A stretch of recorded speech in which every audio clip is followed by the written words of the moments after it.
دیداری تەمەن ناونیشانی ئەو کتێبەیە کە ژیان و خەبات و بیرەوەریەکانی سەرۆک مام جەلال لە لاوێتیەوە بۆ کۆشکی کۆماری دەجێڕێتەوە.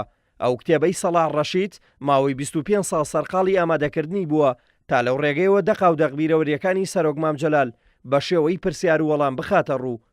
دوای تەواوبوونیشی لە مۆزەخانەی نیشتیمانی ئەم نەسوورەکە لە مەراسیمێکدا کە زۆرێک لە کەسایەتیە سیاسی و ڕۆشنبیریەکانی ناوە و دەرەوە یارێمی کوردستان ئامادەی بوون کتێبەکە پێشکەش بە کتێبخانەی کوردی کرا.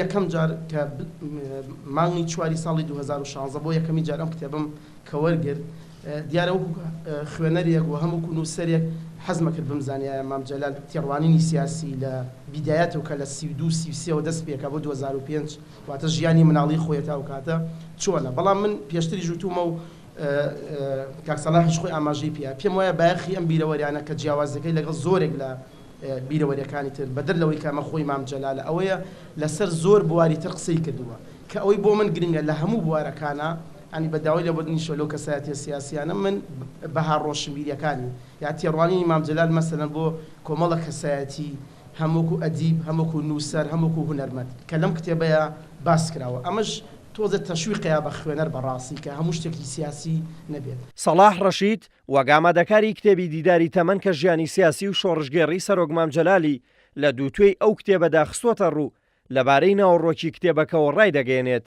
مام جەلال لە ئەوڵەوە باسی لاوێتی خۆیەکە باسی گەنجێتی خۆیەکە لە دەرەوەی کۆیە و لە کۆیە و اینجا ژیانی سەختی لە کۆیە و لە هەولێر و چوونی بۆ بەغا اینجا چوونە ناو کاری سیاسیەوە لە کۆیە اینجا لە ناو کۆمەڵەی خوێنکارانە و ڕۆڵی ئەو لە ناو خوێنکارانە و چوونە ناو پارتی دیموکراتی کوردستان و ژیانی پارت و ئەو ناکۆچیانەی لە ناو پارتی دیموکراتی کوردستانە هەبووە کە خۆی لە ناکۆچیەکانی مەکتەبی سیاسی و باڵی بەرزانیە بینیوە.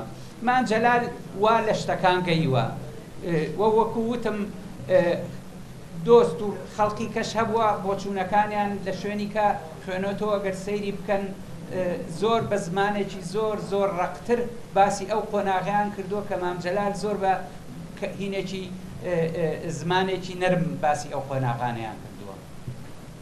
مام جەلال لەمەیان نەیویستووە هێرش بکاتە سەر لایەک دژی لایەکی کە بێ مەدحی لایەک بکە مەدحی برادەرێ بکە دژی برادەرێکی کە. لە کتێبی دیداری تەمەندا ئامادەکار لە ماوەی 15 ساڵدا چاوپێکەوتنی لەگەڵ سەرۆک مام جەلال تۆمار کردووە.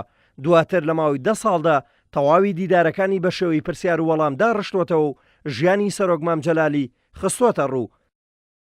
لە سەرەتای 1990 بوو لە مانگی 4 سوتفا کەوتە مانگی ڕەمەزانەوە جەنابی مام جەلال لە بەرلین بوو بەندەش هەر لەوێ ئەژیامە و کاتە لە شوقەیە کابووین هی برادەرێ بوو کە لێرەیە کاک حەمەی تەیب ئەوان لەوێ نەبوون و ئێمە لەوێ ئەژیاین.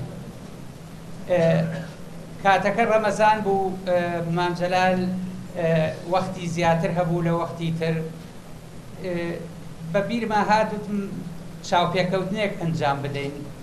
بەڕاستی نە من خۆم بۆ چاوپێکەوتن ئامادە کرده بوو نە ڕۆژنامە نووسیش بوو.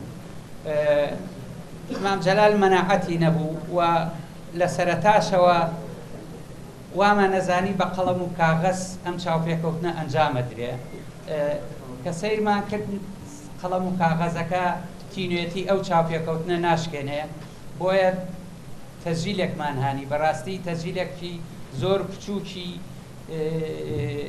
کۆن لە ماڵەوە هەمان بوو.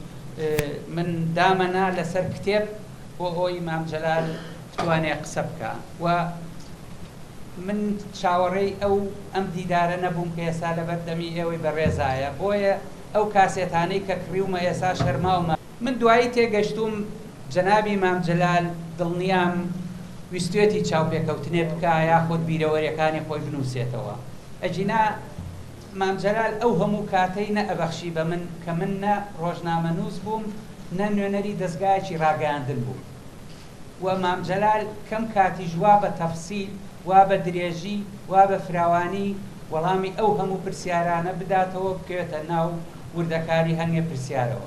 لەو ڕوانگەیەشەوە پێشتر سەرۆک مام جەلال لە چەند شوێنێک و لە لای چەند کەسێک باسی لەوە کردووە کە بیرەوەریەکانی نووسیوەتەوە بۆیە ئەوەی ئەو کتێبە بخوێنێتەوە ئاشنا دەبێت بە بەشێکی زۆر لە ژیان و خەباتی سەرۆک مام جەلال.